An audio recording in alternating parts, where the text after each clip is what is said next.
Сайн мэцгааны үзэгчдээ сайн Улаанбаатар нэвтрүүлэг маань хөөрхөн дадал миний биеэр цааш үргэлжилж байна. За энэ удаагийн дугаараараа та бүхэндээ бэлтгэсэн миний сэдэв юу вэ гэхээр зүгээр нэг энгийн өдөр тутмын арьс арчилгаа гэхээсээ илүүтэйгээр хүний нөгөө заримдаа батг гарсан асуудалтай үед бас байдаг шүү дээ. Яг тухайн үед нь хийхэд тохиромжтой арьс арчилгааны талаар бэлтгэсэн байгаа. Тэгэхээр та бүхэн маань энд харагдаж байгаа дэлгэц рүү анхаарлаа хандуулаарай гэж зөвлөе. За энэхүү булан эхэлсэн хамгийн анхны дугаар дээр би та бүхэндээ батганы төрлүүдийн талаар ярьжсэн. Ерөнхийдөө энд харагдаж байгаа өрөвсөлтэй батг буюу нөгөө булцсан, булдрууд, зулцууд хэмээх иймэрхүү төрлийн маш өвдөлттэй өрөвсөлтэй батг гарсан үед зүгээр энгийн өдөр тутмын хийдэг арьс арчилгаа гэхээсээ илүүтэйгээр арай жоохон минимал аль эсвэл яг энэхүү батганд тохирсон орц найрлагуудыг хэрэглэх шаардлагатай болдог. Яг одоо телевизээр үзэн сууж байгаа та бүхний арьсан дээр ч гэсэн иймэрхүү төрлийн батг гараад асуудалтай байх юм бол яг энэ удаагийн дугаар дээрээ сайтар анхаарад арьс арчилгааны бүтээгдэхүүнүүдэд ч гэсэн жоохон өөрчлөлт хийхийг хүсье.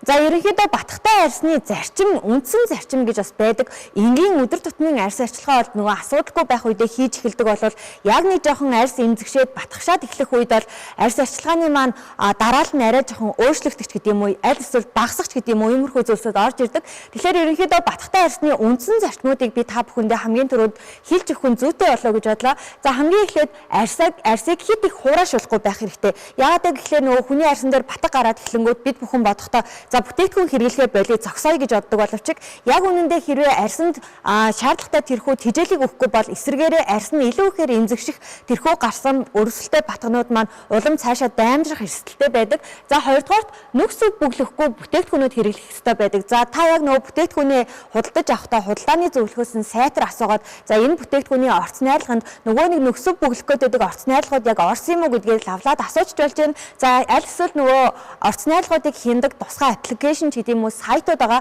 Тэрхүү сайт руу өөрийнхөө авах байгаа бүтээгдэхүүнийхээ орц найрлагыг дэлгэрэнгүй явуулаад өгчих юм бол за энэхүү бүтээгдэхүүнд нөхцөл бүглэх орц найрлагууд байхгүй юм ч юм уу эсвэл байна гэдгийг дэлгэрэнгүй гаргаад өгөх боломжтой байдаг байгаа. За үүний дараагаар мэдээж л нөгөө арьс арчилгаа гэдэг бол тууштай зүйл учраас тогтмол хэрэглэх хэрэгтэй. Нэг бүтээгдэхүүнийг одоо батгай эдгээхийн тулаа авлаа гэж бодоход шууд маргааш өглөөч гэдэг юм уу эсвэл тэрний дараагийн өдөр нь үр дүн харах гэдэг. Гэхдээ ингэхгүйгээр та шинэ бүтээгдэхүүнийг дуршиж эхэлж байгаа бол ядаж 2-4 хоногийн тууштайгаар хэрэглээд үзээрэй гэж зөвлөе. За мөн дээрээс нь илүү дэлгэрэнгүй цаашлаа тайлбарлая гэх юм бол би та бүхэндээ өглөөний арьс арчилгаа болон оройн арьс арчилгааг салгаж тайлбарлаж өгөх нь зүйтэй юм байна гэж бодсны үндсэн дээр одоо энд харагдаж байгаа өглөөний арьс арчилгааг би та бүхэндээ тайлбарлаж өгөх гэж байна. За хамгийн түрүүнд бидэнд мэдээж нөгөө pH тэнцвэртэй буюу зөөлөн цэвэрлэгээ маань хэрэгтэй. За үүнд бол арьсны тослог бохирдлыг болохоор тэрхүү зөөлөн цэвэрлэгч маань цэвэрлэж өгөх үүрэгтэй байдаг. За түүний дараагаар түрүүн хэлсэнчлэн арьсанд нөгөө хэрэгтэй чийг тэжээлэг өгөх ёстой учраас тонер гэдэг зүйлсийг бол заашгүй хэрэглэх шаардлагатай байдаг. За дараагаар нь treatment буюу serum хэрэглэж өгөх хэрэгтэй. Яг serum болон ампулны шатны арьс арчилгаанд яг ямар үүрэгтэй байдаг вэ гэхээр та яг ямар үйлчлэгийг хүсэж байна. Тэрхүү шатн дээрээ энэ төрлийн бүтээгдэхүүнүүдийг сонгож авах хэрэгтэй байдаг гэсэн үг. Одоо жишээ нь би нэлээ их батгтай болоод байна. Арьс маань эмзэгшээд байна гэх юм бол тайвшруулах төрлийн бүтээгдэхүүнийг түлхүү сонгох. Аль эсвэл миний арьс нэлээд жоохон хураашаад байна гэх юм бол чигшүүлэх төрлийн бүтээгдэхүүнүүдийг түлхүү сонгож өгөх хэрэгтэй гэсэн үг. Тэгэхээр яг өөрийнхөө арьсандаа тохиолдоод байгаа тэрхүү асуудалтай тааруулаад бүтээгдэхүүнээ буюу серумыг сонгож өгөх хэрэгтэй байдаг.